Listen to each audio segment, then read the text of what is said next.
In the name of God, the Most High. Is Pakistan a sovereign country? Muslims, despite being a minority, ruled India for centuries through various empires. The last of these were the Mughal rulers, of Turkish-Mongol origin, who used Persian as their official language. Through the initially commercial and later military and political activities of the British East India Company, Britain was able to conquer India by 1857 and establish it as a colony for 90 years. The period of colonization, which lasted several generations, had a profound impact on the culture, education, economics, and ultimately the psychology of the native population. The Muslims living under British rule had additional challenges. They were the ones who had lost power to the British, and, for the first time, faced the real consequences of being a minority in a Hindu-majority country they had ruled for centuries.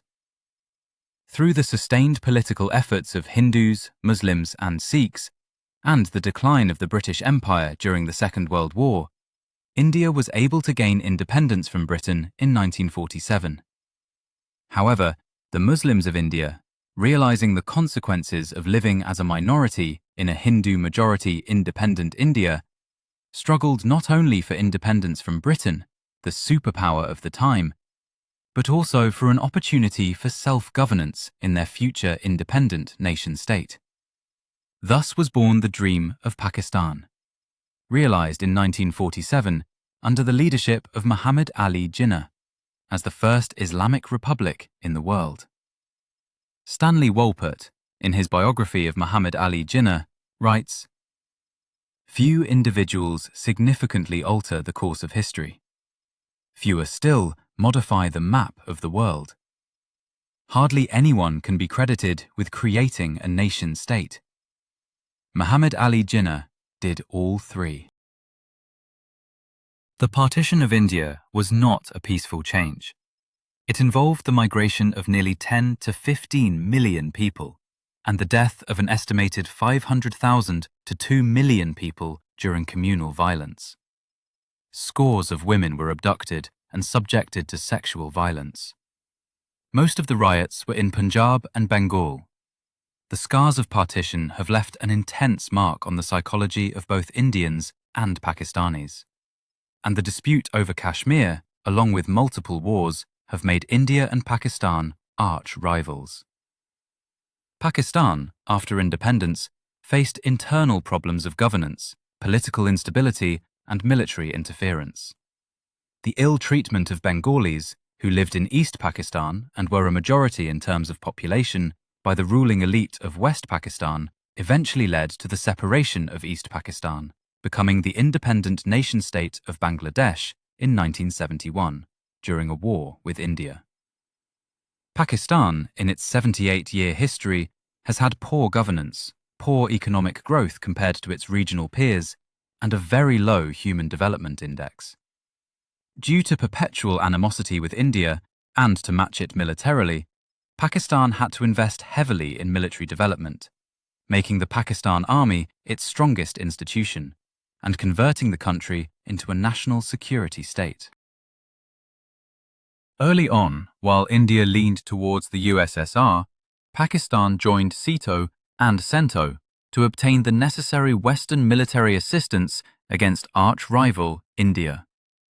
CENTO members included Iran, Turkey, Pakistan, and the United Kingdom, with the United States as an associate member. CENTO was a strategic barrier against Soviet influence in the Middle East. Pakistan also served as the vital, secret conduit for Henry Kissinger's 1971 mission to Beijing, enabling the normalization of US-China relations, shifting the Cold War balance of power, the American adoption of the One China policy on Taiwan, the gradual integration of China into world trade, and the eventual rise of China. In 1979, when the Soviets invaded Afghanistan to stabilize the communist government in Kabul, the concern in the Western camp and in Pakistan was that the Soviets would move toward Pakistan to reach the warm water ports of the Arabian Sea. a Russian quest for centuries, as part of the Great Game. Pakistan became a frontline state against the USSR, and with the help of US funding, training, and arms, and Islamist militants, the USSR was defeated and forced to withdraw from Afghanistan.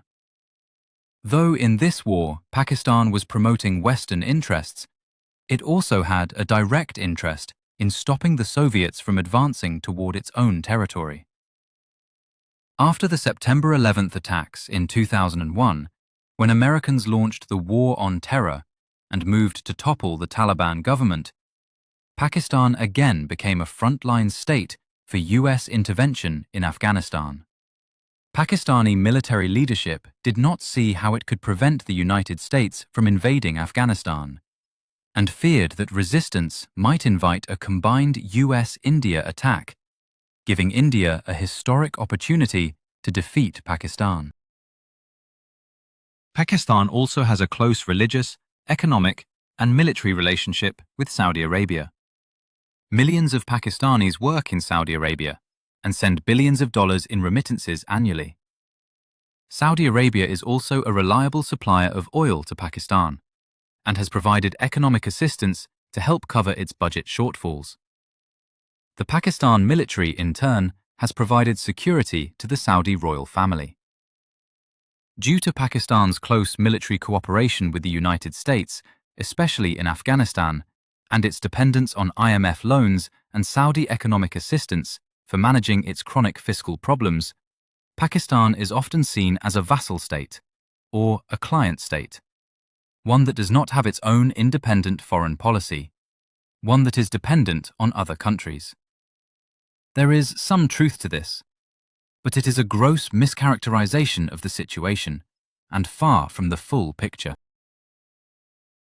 The very creation and existence of Pakistan, which involved sacrifice by millions of people, is rooted in a sense of sovereignty and independence, not only from Britain, the superpower of the time, but also from living under a Hindu majority. Sovereignty is in the very DNA of Pakistan.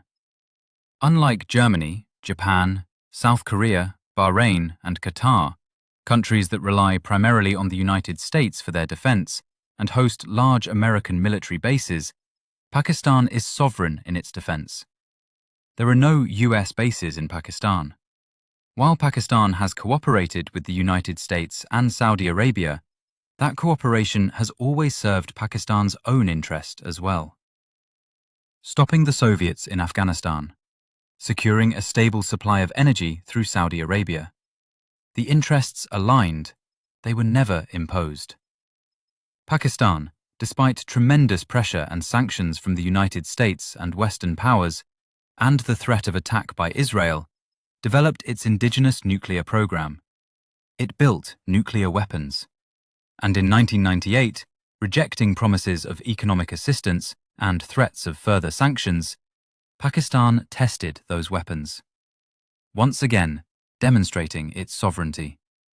When Pakistan was denied delivery of F-16s by the United States, despite making advance payment, the Pakistan Air Force began its own fighter program in cooperation with China.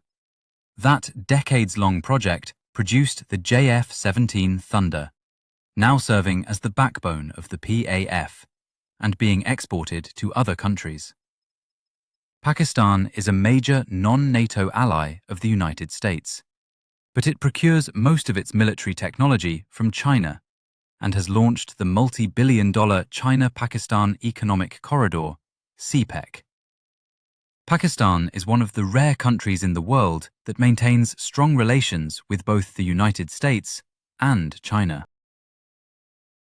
Despite close cooperation with Saudi Arabia, Pakistan politely declined to get involved in the Saudi-led war against Yemen in 2015. More recently, Pakistan and Saudi Arabia signed a mutual defense pact, solidifying decades of cooperation between the two countries. Only a sovereign country with strong defense is asked to join a mutual defense agreement with a militarily weaker partner. Pakistan maintains conventional military parity with India, its arch-rival, and the fourth largest military in the world. Only a country with a strong sense of independence will match a neighbor much larger in size. When India tried to bully Pakistan, Pakistan answered. Operation Swift Retort in 2019. Operation Bunyan al-Marsus in 2025. In both, Pakistan dominated the air and shot down multiple Indian aircraft. Pakistan also launched Operation Margbar Sarmachar in 2024 against Iranian provocation, and more recently, military operations against Afghanistan, demonstrating its ability and its willingness to counter external threats. More recently still, Pakistan has played a pivotal role in mediating the war between Israel, the United States, and Iran, preventing it from spilling into the wider Islamic world. Acting as a net security provider in the region, Pakistan remains dependent on external financial assistance. But it is a sovereign country, and it makes its decisions based on its own supreme national security interests.